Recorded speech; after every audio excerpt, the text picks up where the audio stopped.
Сәлеметсіздер ме менің қымбатты оқушыларым. Бүгінгі әдебиет сабағын бастаймыз.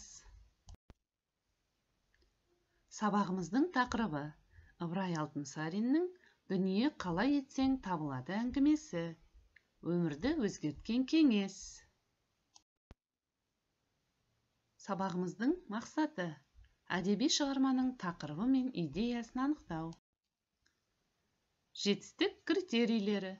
Әдеби шығарманы түсінеді, әдеби шығарманың тақырыбы мен идеясын анықтайды. Дүние қалай етсең табылады. Француз жұртының бір білімді адамы жазады. 1791 жылда өзім университет деген үлкен школда оқып жүрген жігіт күнімде әр 7 сайын Версаль қаласындағы шешеме жаяу барып қайтып тұрушы едім. Сонда әрдайым жолымда бір Антон деген тіленші отырып, қайыр сұрап алып жүруші еді.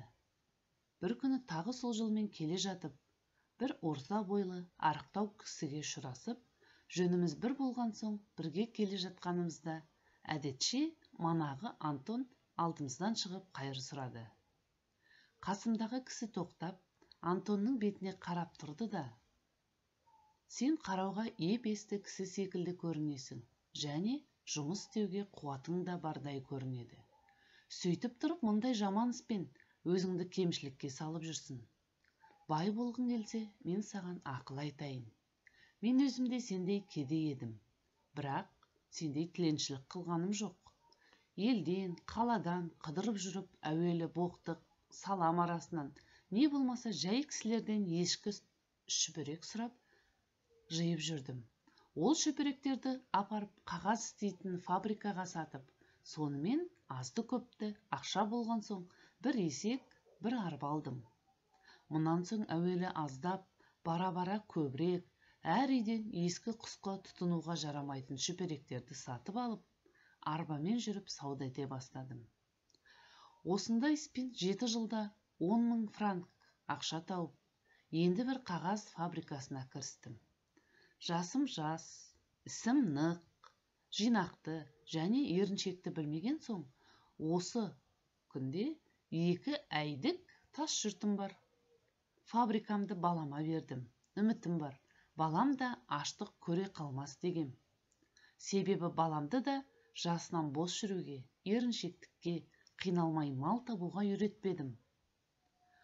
Осы айтқанымша, машақаттанудан қашпасаң, сен де бай боласың, Антон, деді де жөніне жүріп кетті. Антон бұл сөздерді есткен соң терең ойға қалып, қайыр сұрауында ұмытып тұрып қалды.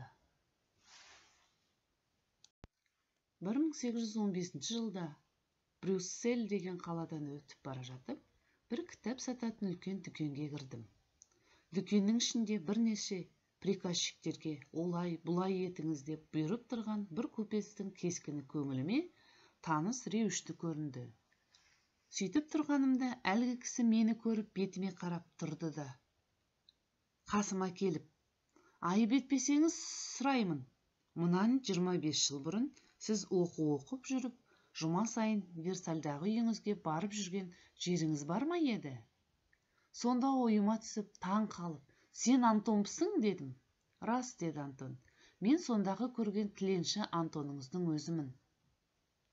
Сол жүргеніңіздегі бір күн қасыңызда бірге жолыққан кісінің айтқандары көңіліме кіріп кетіп, тіленшілікті тастап, жұмысқа кірістім. Ісіме нық, малыма күтімді болдым. Ақырында сол кісінің айтқаны келіп, мінекей, зор дүкеннің иесі болдым», деді.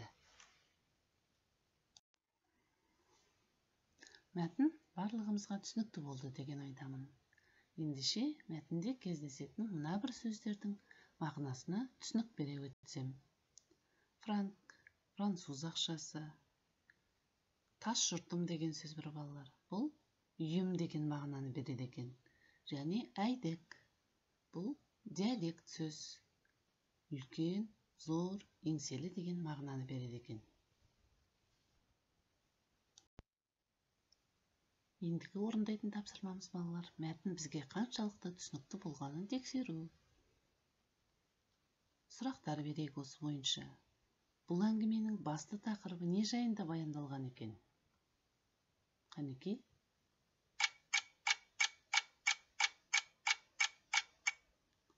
Автор дүние қалай етсең табылады әңгімесі арқылы неден жиренудің дейді.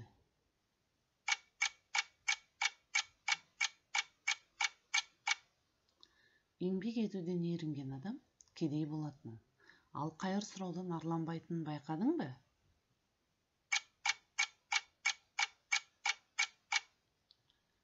Қайыршы Антонға бейтаныс кісінің ақылы қалай әсер етті?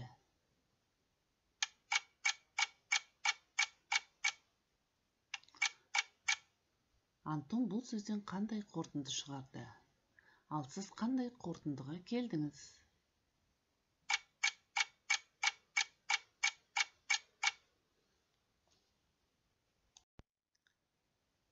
Мәтін мазмұнын өте жақсы түсініпсіздер балалар. Сұрақтарға өте жақсы жауап бердіңіздер.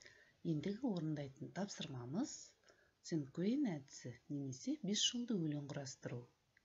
Бір зат есім, екі сын есім және синоним табамыз. Етістік, сөйлем құраймыз. Зат есім. Кім? Антон. Сын есім. Қандай? Мейірімді, пысық. Синоним. Антон еңбекқор. Етістік. Тыным таппайды, ешкімге тәуелді болмайды.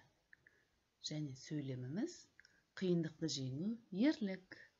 Ал балалар, сіздердің нұсқаларыңыз қандай болды? Мәтініміз түсінікті болды. Тапсырмалармен жұмыс жасадық, сұрақтарға жауап бердік балалар. Ендігі өз ойымызды түйіндесек. Бүгінгі сабақ бойынша не үйрендім? Неден қиналдым? Көңіл күйім қандай болды? Тез бір ауыз сөзбен жауап берсеңіздер. Ары қарай онлайн мектеп платформасына кіріп, тапсырмалармен жұмыс жасайық балалар. Үйге тапсырма.